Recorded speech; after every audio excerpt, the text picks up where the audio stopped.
नमस्कार, news and competition cracker channel में आपका स्वागत है। देखते हैं आज की महत्वपूर्ण खबरें। लोकसभा चुनाव 2024 लोकसभा चुनाव के 7वें अंतिम चरण में 1 जून को 57 सीटों के लिए होगा मतदान। उत्तराखंड के मैदानी इलाकों में चिलचिलाती गर्मी से लोग बेहाल। चारधाम यात्रा के लिए वीवीआईपी मेहमान को 10 जून तक ना भेजें, सीएम।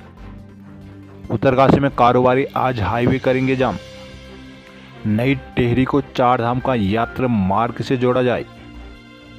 उत्तरकाशी पावर हाउस में खराबी से रात से शाम तक बिजली रही गुल।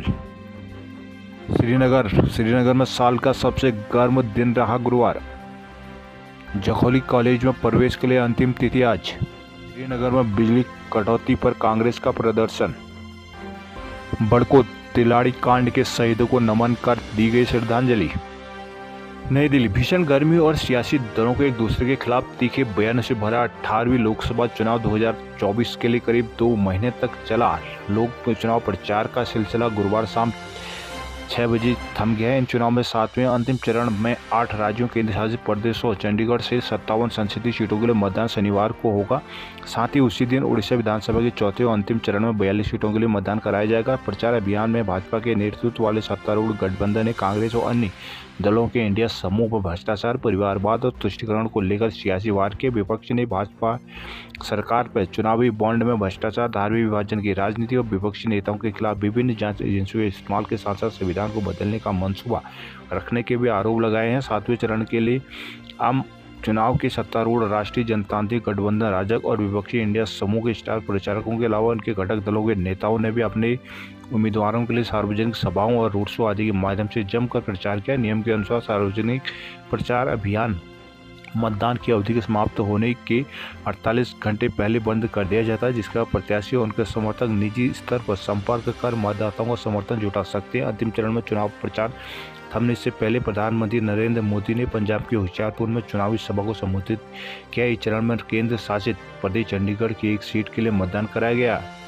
उत्तराखंड मौसम। उत्तराखंड में हीट वेव का प्रकोप गुरुवार को भी जारी रहा। मैदान से पहाड़ी क्षेत्रों तक में तापमान सामान्य से 5 से 7 डिग्री सेल्सियस ज़्यादा रिकॉर्ड किया गया। राज्य में सर्वाधिक तापमान रुड़की में 43.5 डिग्री दर्ज किया गया। गर्मी बढ़ने के कारण प्रदेश के जंगलों में आग फिर भड़कने लगी। हालांकि बद्रीनाथ, केदारनाथ समेत कई इलाकों में बारिश से राहत मिली है, लेकिन उत्तराखंड के मैदानी और घाटी वाले क्षेत्रों में गुरुवार को लोग सूरज की तपिश और लू के थपेड़ों से बेहाल रहे। उधर बद्रीनाथ में सुबह और दोपहर को हुई बारिश के बाद श्रद्धालुओं ने भगवान बद्री विशाल के दर्शन किए। दूसरी ओर केदारनाथ में सुबह से बादल छाए रहे और दोपहर बाद बारिश हुई।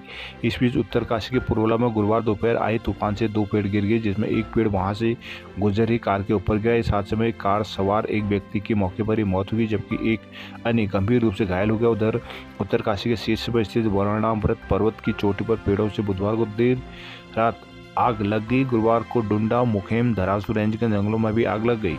राज्य सरकार ने विभिन्न प्रदेशों के मुख्य सचिवों को गुरुवार को पत्र भेजकर 10 जून तक किसी भी वीवीआईपी को चारधाम यात्रा पर न भेजने का अनुरोध किया। कहा है कि अभी चारधाम यात्रा चरम पर चली है, ऐसे में वीवीआईपी इस अवधि तक यात्रा से परहेज बरतें। मुख्यमंत्री पुष्कर धामी के निर्देश में मुख्य सचिव राधा रतूड़ी ने आदेश दिए हैं। चारधाम यात्रा की शुरुआत 10 मई से शुरू हुई थी। उसी दिन से सरकार ने पहले 25 मई तक वीवीआईपी दर्शन पर रोक लगा दी थी। इसके बाद 30 तक आगे बढ़ा दिया गया था। अब विभिन्न प्रांतों से 10 जून तक वीवीआईपी यात्रा टालने का आग्रह किया गया है। राज्य सरकार का कहना है कि फिलहाल यात्रा पूरी चरम पर है। वीवीआईपी के दौरे से इसमें अव्यवस्थाएं आ सकते हैं। पिछले 20 दिनों के भीतर चारधाम यात्रा पर 14 लाख से ज़्यादा तीर्थयात्री आ चुके हैं। पिछले साल की तुलना में यह लगभग दोगुना है।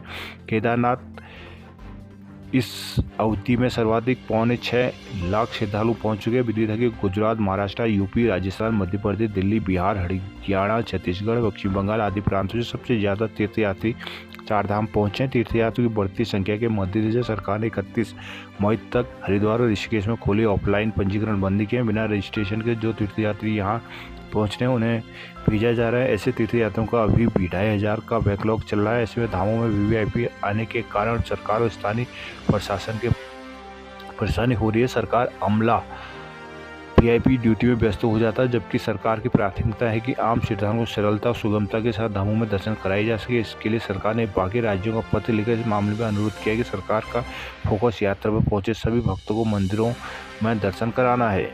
उत्तरकाशी चार धाम होटल एसोसिएशन में जुड़े कारोबारी धामों में ऑफलाइन रजिस्ट्रेशन शुरू कराने की मांग को लेकर शुक्रवार को गंगा घाटी में होटल ढाबे और अन्य प्रतिष्ठान बंद रहेंगे। गुरुवार को कारोबारियों ने बाजार बंद और बड़ी थी बाईपास पर हाईवे जाम का ऐलान किया है। चार धाम होटल एसोसिएशन के अध्यक्ष अजय पुरी और उत्तरकाशी होटल एसोसिएशन के अध्यक्ष शैलेंद्र मटपूड़ा ने कहा कि पंजीकरण न होने से यात्रियों को हरिद्वार ऋषिकेश से वापस भेजा जा रहा है। इससे जहां चारों धामों में सन्नाटा पसरा है, वहीं होटलों की बुकिंग भी निरस्त हो रही है। मंगलवार को डीएम के माध्यम से एसोसिएशन की ओर से सीएम को ज्ञापन भी प्रेषित किया गया है, जिसमें 30 मई तक ऑफलाइन रजिस्ट्रेशन की प्रक्रिया शुरू कराने की मांग रखी गई है। लेकिन मांग पर कार्रवाई न होने से नाराज कारोबारियों ने शुक्रवार को प्रतिष्ठान बंद करने के आदेश, हाईवे जाम करने का ऐलान किया है। साथ ही आरोप लगाया कि शासन प्रशासन ने बिना तैयारी के आनंद फानों में यात्रा में 22 दिन पहले पंजीकरण कराना शुरू किया, जबकि चारधाम की बुकिंग नवंबर-दिसंबर से शुरू हो जाती है। उन्होंने कहा कि यात्रियों को यात्रा मार्गों से न भेजकर लंबे लिंक मार्गों से भेजकर अनावश्यक परेशान किया जा रहा है, जिससे यात्रा मार्गों पर स्थानीय लोगों द्वारा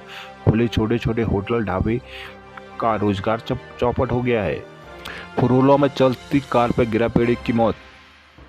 देहरादून में चौकी प्रभारी ने महिला से किया दुष्कर्म, निलंबित। आंगनबाड़ी केंद्र गर्मी के चलते 4 जून तक बंद। जिले में भीषण गर्मी के चलते सभी आंगनबाड़ी केंद्र 5 जून तक बंद रहेंगे। गुरुवार को डीएम सोनिका के निर्देश पर जिला कार्यक्रम अधिकारी ने 31 मई से 4 जून तक आंगनबाड़ी केंद्रों में छुट्टी के आदेश कर दिए हैं। हिंदुस्तान समाचार पत्र ने 30 मई के अंक में स्कूलों में छुट्टी और आंगनबाड़ी केंद्रों में तप रहा है मासूम शीर्षक की प्रमुखता से खबर प्रकाशित की थी। भीषण गर्मी में भी आंगनबाड़ी केंद्र खुलने से बच्चों आंगनबाड़ी कार्यकर्ताओं को भी परेशानी उठानी पड़ रही है। आंगनबाड़ी वर्कर और सेविका कर्मचारी यूनियन की जिला अध्यक्ष रजनी गुलेरिया ने इन केंद्रों में छुट्टी की मांग डीएम से उठाई। हिंदुस्तान समाचार पत्र में इस मामले को उठाया गया था। इसका संज्ञान लेकर डीएम ने जिला कार्यक्रम अधिकारी को आंगनबाड़ी केंद्रों में छुट्टी के निर्देश दिए थे। उधर जिला कार्यक्रम अधिकारी ने अपने आदेश में कहा कि जिले में बढ़ रहे पारे के चलते आंगनबाड़ी केंद्रों में बच्चों को दिक्कतों का सामना करना पड़ रहा है। इस कारण डीएम के अनुमोदन के बाद केंद्रों को 4 जून तक बंद कर दिया गया है। उत्तराखंड में किडनी रोगियों के मुफ्त इलाज की बड़ी अड़चन हुई दूर। उद्योग विभाग के कर्मचारी मांगे न मानने पर भड़के। अशासकीय शिक्षकों ने 15 जून से आंदोलन को चेताया। देहरादून में जल स्रोतों को भीड़ से बचाने के लिए लोग दे रहे हैं पहरा। हल्द्वानी रिकॉर्ड तोड़ गर्मी में हल्द्वानी के सभी बिजली घर हुए ठप। हल्द्वानी में बुधवार को रिकॉर्ड 42.6 डिग्री सेल्सियस तापमान के बीच बिजली घरों की सांसें भी थम गई। शहरी और ग्रामीण क्षेत्रों में 9 बिजली घरों ने सप्लाई ठप हो गई।